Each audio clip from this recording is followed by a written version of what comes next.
today's review. We're going to be looking at the Rambo films and some of the merchandise, stuff that I've collected and what I think about the series. Maybe a few other little things as well about it. But, well, let's start with the actual DVDs themselves anyway. There is a number of box sets you can get for this. The one that I got was before the fourth film came out, which has a confusing title. It's just called Rambo, which doesn't make any sense. Why didn't they just call it Rambo 4? I mean, I know the titles of the other films were a bit chronologically confusing in that it was just First Blood, that was the first film. Second film was called Rambo First Blood Part 2, that's what it was called. The third one, they just ditched the First Blood part and just called it Rambo 3, which is understandable. But they could have called the fourth one Rambo 4, but no, they just call it Rambo. So people, you know, are going to think, well, is Rambo the first one? Or that's the predicament anyway. So when I'm reviewing this, I've explained what the titles are. I'm just going to assume you understand it at this stage. But yeah, this was the box that I first got, the trilogy. It's just DVD. I got it in 2007, so it was about a year before Rambo 4 came out. And nothing majorly spectacular about it in terms of extras, that kind of thing. It's just the films, a few bits and pieces. It's one of these that folds out into like a, I don't know what you call this kind of case, but it's like a book with sort of pages. But you just get the discs in there. 3 films, 3 discs. There's no extra discs for special features, anything like that. Rambo, the Rambo 4. God, this is difficult to cover this. It's confusing. Rambo 6 is Rambo 4. This is a DVD. You get deleted scenes with it and a behind the scenes featurette. The film itself is very short. It says on the back an hour and 27 minutes, but it's not even close to that. I think the film itself, when you're watching it, runs to about an hour and 15, something like that from memory. I could be wrong. But don't despair, because there is a director's cut, or an extended cut, should I say. This film was directed by Sylvester Stallone himself. He does direct a lot of his own films. He's quite a talented guy, Stallone. And he's got a reputation for being a bit like dumb or whatever, because of, you know, the way he plays Rocky. Hey Adrian, you know, all that stuff. People are like, oh yeah, he's a bit dumb. It's over. We nothing over until it's over. Where's that from? The 80s? That's probably the 70s. But you know, he's written a lot of his films, and you know, Rocky isn't a dumb film. You know, he won an Oscar for like Best Picture, and he didn't direct that one, but he went on to direct the others, and they are pretty much all very good, in my opinion. A lot of people don't like number 5, but we'll save that review for another day. I probably will do the Rocky films at some point, but I kind of went off on there a bit. But yeah, this is the Blu-ray. You can only get this extended cut on Blu-ray, which really pisses me off that they do this. You know, there's no reason they can't release certain things on DVD, albeit it might not be as good quality as Blu-ray. That's understandable. You know, it's a higher, you know, higher capacity disc format. But there's no reason you can't release a film that is, how long is the director's cut? Oh, 99 minutes. Yeah, there's no reason why they couldn't release this on DVD. It's just a way of conning people into getting a Blu-ray player. Obviously I bought it hook, line and sinker, but you know, that's just me. I'm a collector, what can I say? Fuck 'em. So yeah, this is an extended cut. It is a lot better than the theatrical version, it has to be said. It kind of fleshes it out a bit more. In terms of action, I think it's all pretty much the same. I think there are some trims to this actually. Things they cut out of the extended cut that are in the theatrical one. So there's no real definitive version to watch, which you tend to find with a lot of films. It is quite a rare one, not massively rare. You can get it off Amazon, and it's about the price of what you'd expect from a Blu-ray that's just out to buy. I got this for Christmas last year. If you do want it, like I said, I don't think it's available in the shops as such. I haven't seen it on the shelves anywhere, so you might have to get it online. I did also include, because he did a similar thing to what he did with Rambo 4, the extended version. You can get an uncut version on DVD you can get just the theatrical version, and at the same time they released this uncut version, whereas the theatrical one was a 15, the uncut version is an 18, and there's literally about 2 seconds difference. Just a bit where he kills somebody, there's like a bit more blood, and he, like, instead of just sticking the guy with a knife, he twists it. That's the difference. But on top of that, there is an extended director's cut, which, similarly to the Rambo Blu-ray, you can only get on Blu-ray. I haven't seen it in the shops on the shelves. It could be available, but it's not widely available. It came out in June 2012. From memory, did the Expendables director's cut, and again, it's an improvement on the theatrical edition. The final gun battle scene at the end, where they're all having a big showdown. Before, it just had a musical score to, whereas in this one, it's got the Shinedown song, "Diamond Eyes," that was made for the film. It didn't appear in the theatrical version of the film. It appeared in the trailer.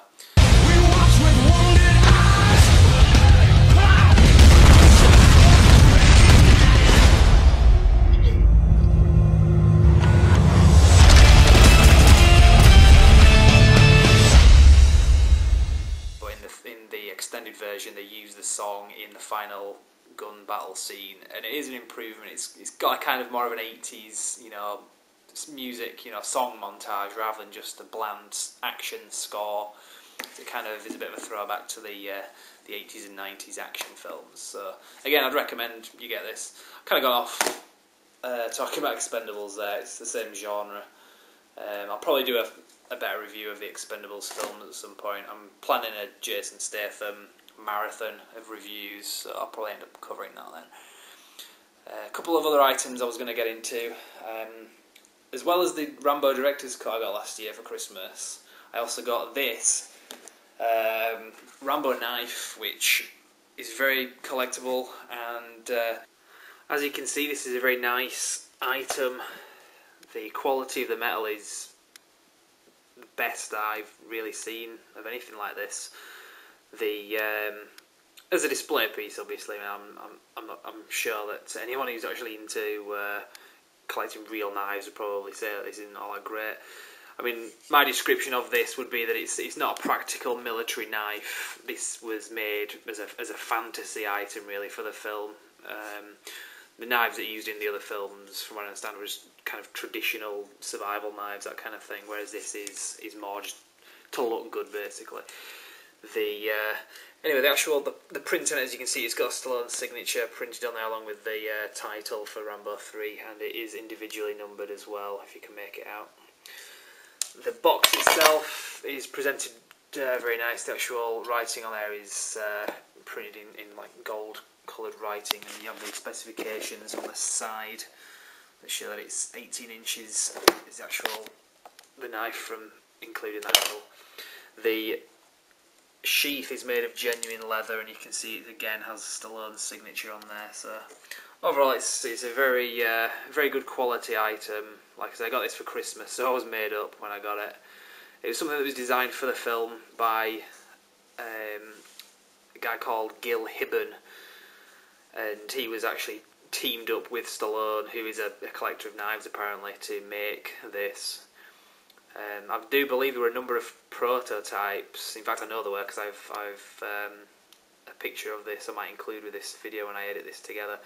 The groove on the knife here originally did actually perform a function. It was going to have like another blade that went inside there that you press a button and it kind of shot out. Like I said, this was done for fantasy rather than any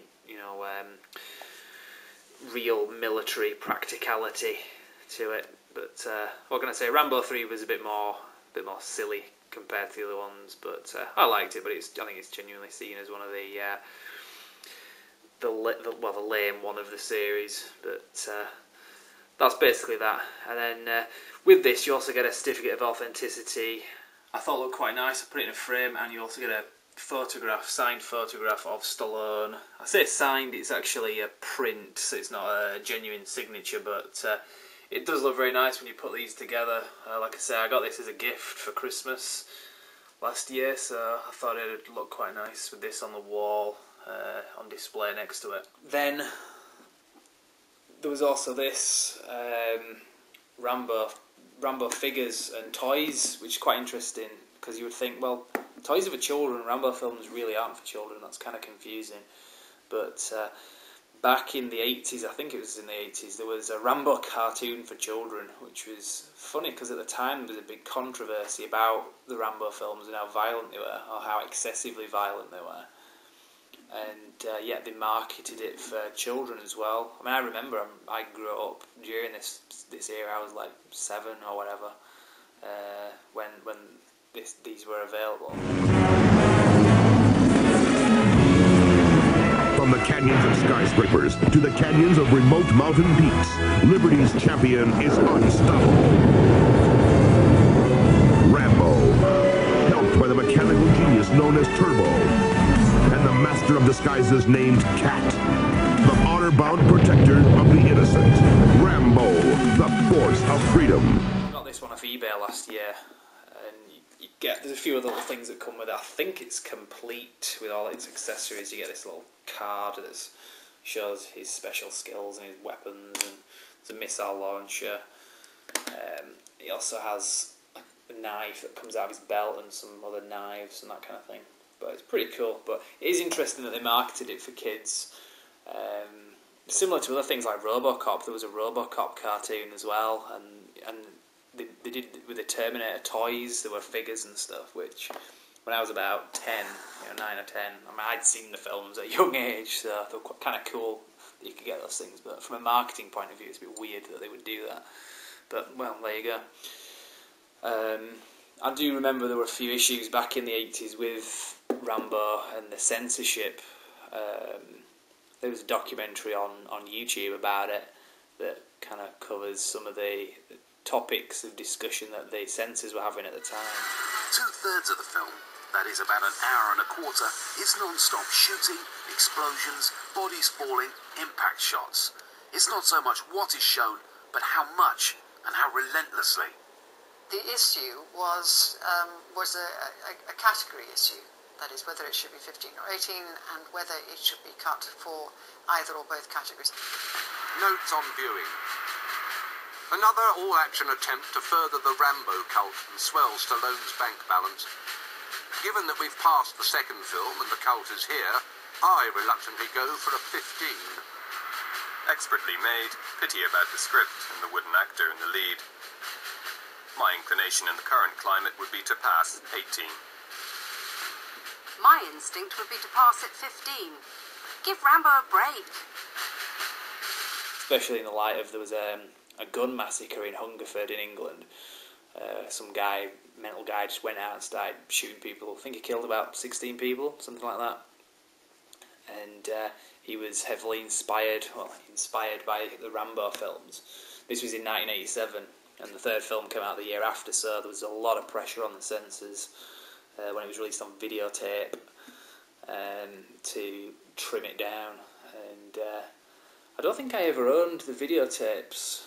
I've only ever owned them on DVD, so I don't know what the differences were, but you could probably look that up if you're interested anyway. Well, I think that's about it anyway. I've covered pretty much everything that I can think of to do with this, but probably going to do a Rocky review at some stage, because plenty I can say about that, and the films and the extras and that kind of thing.